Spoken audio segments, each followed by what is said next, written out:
pendientes, Nancy, porque ayer opinabas en redes sociales, oye, anda desatado Calderón, y dice mi papá una frase, que hay que ser cochis, pero no tan trompudos, y se pasa Felipe Calderón, ahora ya, textualmente se dice perseguido político.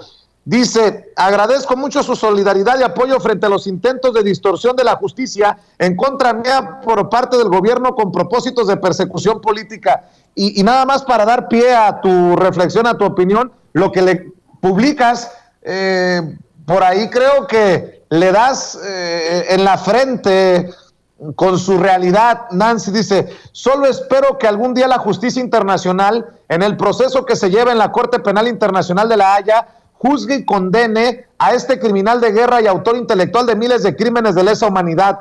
Calderón no es perseguido político, es delincuente. No puedo estar más de acuerdo contigo, Nancy Flores. Me parece que es un cínico, un gran cínico y además, en efecto, un gran criminal. En este caso, lo que yo decía es que ojalá en la justicia internacional algún día podamos ver que se le juzgue, se le condene, sobre todo por sus miles de crímenes de lesa humanidad, crímenes de guerra, porque hay que recordar que Felipe Calderón es quien declaró una supuesta guerra contra el narcotráfico cuando en realidad tenía una alianza con el cártel de Sinaloa. Eso está absolutamente comprobado e incluso por las autoridades de Estados Unidos que llevan a cabo el proceso en contra de Genaro García Luna. Y además por muchas investigaciones periodísticas. Yo en mi libro de La farsa detrás de la guerra contra el narco dejo en claro cómo la guerra contra el narcotráfico en realidad es una guerra social, una guerra contra las personas, contra la gente, contra la sociedad, contra el pueblo, para evitar movilizaciones de descontento en un contexto en el que veníamos de un gran fraude electoral y que él tenía una deslegitimidad absoluta a la hora de asumir la presidencia de México.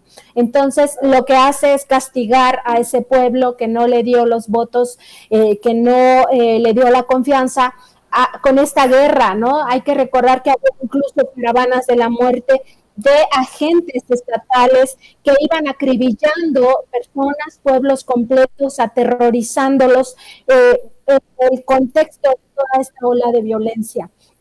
Y él debe ser juzgado sobre todo por esta Corte Penal Internacional para que no pueda alegar nunca que es un perseguido político. Además, por supuesto, la Fiscalía General de la República debería ya de actuar en contra de este expresidente, sobre todo porque hay muchos temas, o sea, no solamente es el asunto de estos crímenes de guerra, de crímenes de lesa humanidad en el contexto de la guerra contra el narcotráfico, sino muchos actos de corrupción y además de fraudes continuados.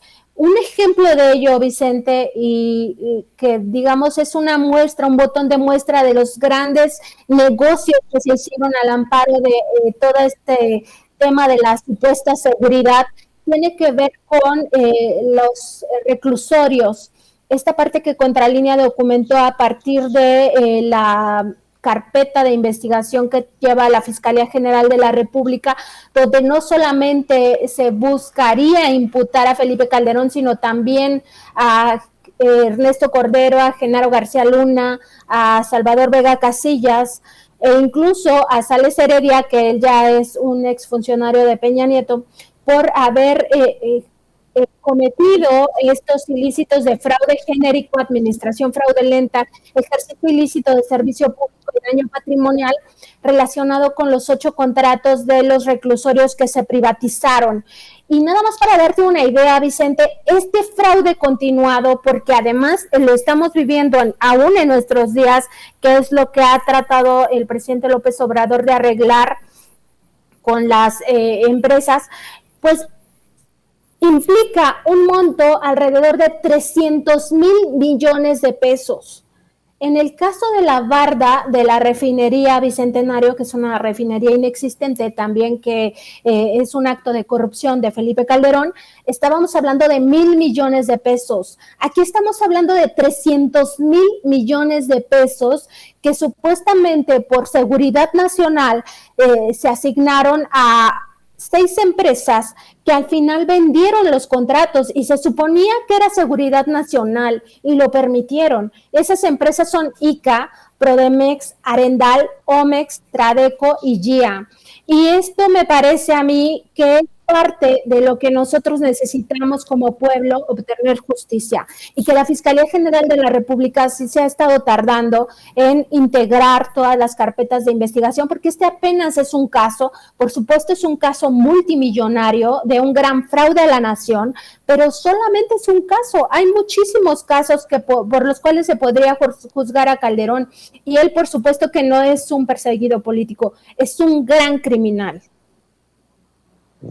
Así es, mi querida Nancy Flores, siempre puntual, siempre dura con sus opiniones y bueno, pues estamos al pendiente de la próxima edición de la revista Contralínea. Por lo pronto hay que seguirle pidiendo a la gente que vea esta edición sobre Lala, sobre incluso cómo la pandemia ha exacerbado el racismo y la discriminación, entre algunos otros artículos, información que publican en esta edición de la revista Contralínea. ¿En dónde y cómo también te siguen a ti, querida Nancy Flores?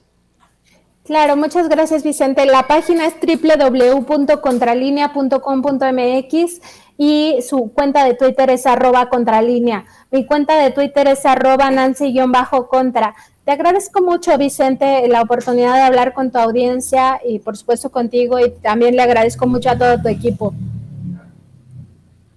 Claro que sí, Nancy, un abrazo, saludos a todos en la redacción y sobre todo al maestro Miguel Vadillo, director de la revista. Cuídate. Muchas gracias, hasta luego. Es Nancy Flores hablando con nosotros sin censura.